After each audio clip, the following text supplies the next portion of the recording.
In this video, we are traveling on one of the most beautiful rail journeys in the world. Join us on the Bernina Express as we make our way through this UNESCO World Heritage Site, passing glaciers, spectacular viaducts, and alpine meadows. We will also show you the best way to book this trip and tips on how to select the seats. Where are we? We start our journey at Tirano, a small town on the Italian side of the border with Switzerland. Okay, we are in Tirano today, right? And Yes. we're going to catch this train. Hold on, not just any train. We are taking the world famous Bernina panorama train. This is the Tirano railway station, and this is where we'll be catching the Bernina Express today to Switzerland. The Swiss station is right next door in the adjacent building. As we walk through the set of glass doors, the striking red paint of the Swiss rail comes into sight. Seat reservations are compulsory on the Bernina Express, but more about this later. This is our train for today, the Bernina Express. Arriving quite early, we got a chance to take a detailed look at the station. The trains run on narrow gauge and consist of 3 long carriages. 2 of them are second class and 1 for first class. On the left, we have a local Regio train. They cover the same route but in non-panorama carriages. This is the local Swiss train, which looks just as impressive. Swiss train lines are run by different operators, and this World Heritage section is operated by the Bahn. Express. The difference is these panoramic windows. We arrived so early that the engines weren't even attached, so that gave us a bit of time to look at our journey for today. The Bernina Railway is part of the Grand Train Tour of Switzerland, and today we are traveling from Tirano to St Moritz. This short 56-kilometer trip takes 2 hours. But in our next video, we will cover the blue section all the way to Zermatt on the world's slowest express, the Glacier Express. So here is a reminder to subscribe and look out for that video. Back to today, and with our electric engine now attached, it's time to take a closer look at the inside, starting with the first class coaches. These are the first class coaches on the train. As you can see, it's 2 seats over there and 1 on this side. Very, very comfortable.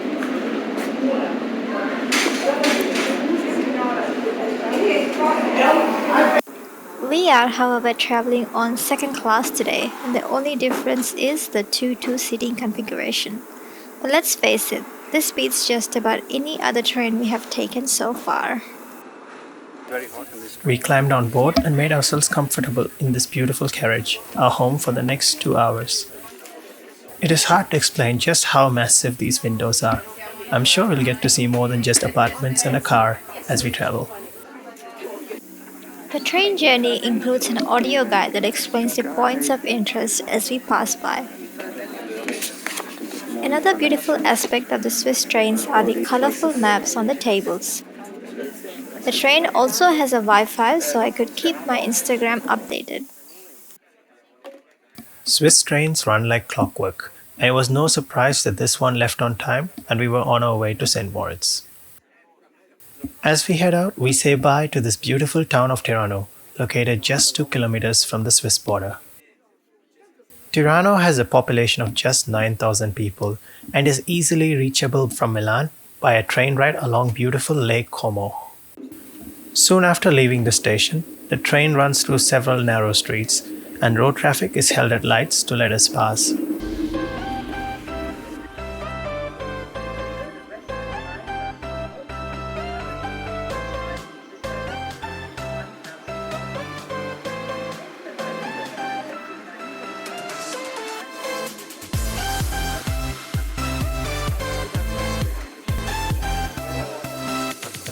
Climbing our way up the Tirano Valley, we headed to our first point of interest. This is Campocologno, the border station of the Bernina Express. There are, however, no passport requirements to pass through, as Swiss is also part of the Schengen.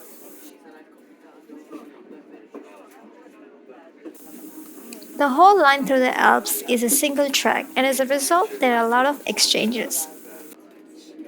We're now heading to the next point of interest on this train journey, the Brusio Spiral Viaduct.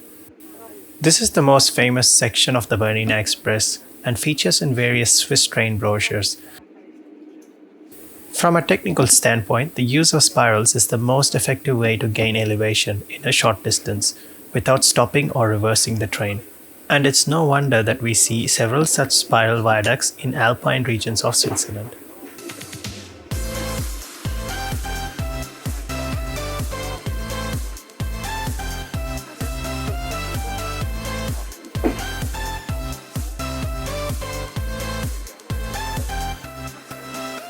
As the train makes its way through the spiral viaduct, you might notice that you're crossing the same landscape several times.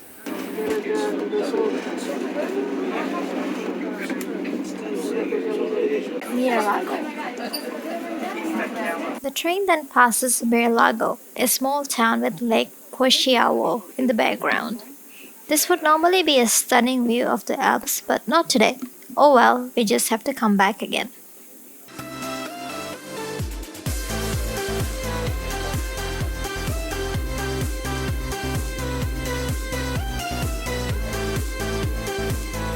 As we continued our climb further up the valley, the reflections on the windows were starting to get a bit annoying. This is when we found out there were openable windows on the doors at the end of the carriages. So we spent the rest of the journey next to the doors and gave up on our nice seats.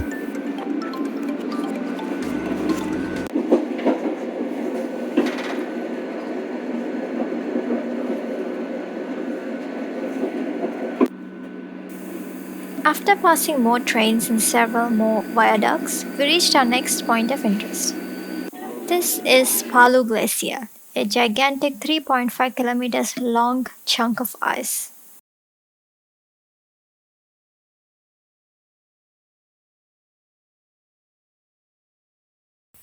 And not long after that, we were pulling into Alps station, one of the highest points on this journey and a beautiful place to view the glaciers. The train stopped here for 10 minutes, which gave us a chance to stretch our legs and take some more pictures.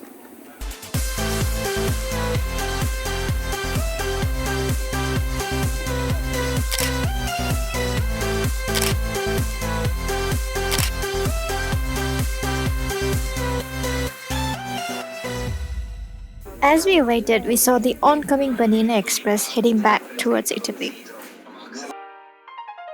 All of a sudden, it began to snow quite heavily, and we were quickly transported into a white paradise.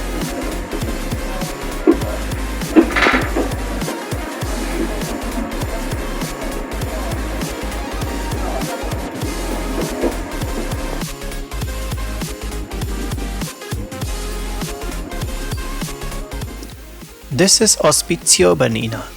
At 2253 meters, it's the highest point on this rail journey and also the highest rail crossing in Europe.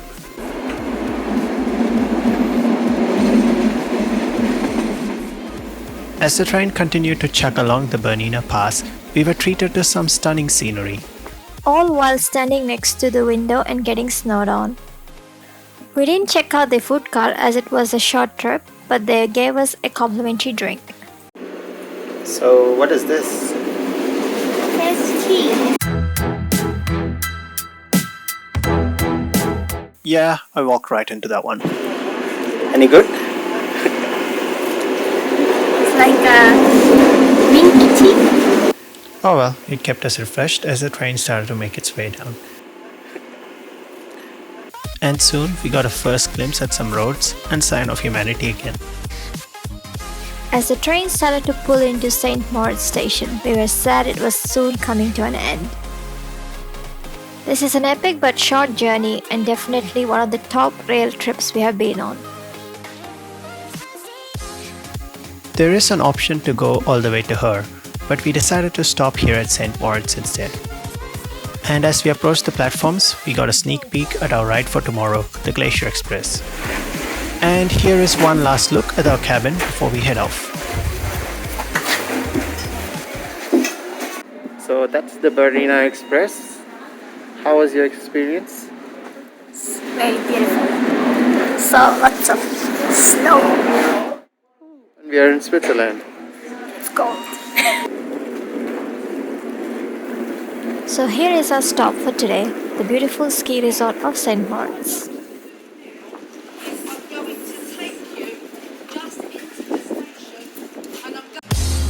So, how to book the Bernina Express? Let me preface this by saying Switzerland is a very expensive country to visit.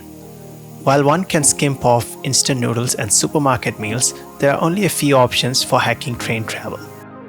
The full fare on this 2-hour journey costs 56 francs without any concessions.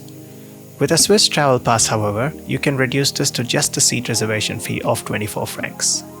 Travel pass covers the cost of almost all transport in Switzerland and might be worth considering if you plan to do a few journeys. In fact, the regional trains don't require any seat reservations either, so you could do this whole journey on a Regio train for free with a Swiss pass. If you do plan to take the Bernina Express, seat reservations open up 2 months in advance on the RB website. While the driving direction is random, pay attention to the seat layout to make sure you get yourself a window, unless you prefer the door instead. Thank you so much for watching, and we look forward to taking you on the Glacier Express next. And don't forget to subscribe for more travel videos.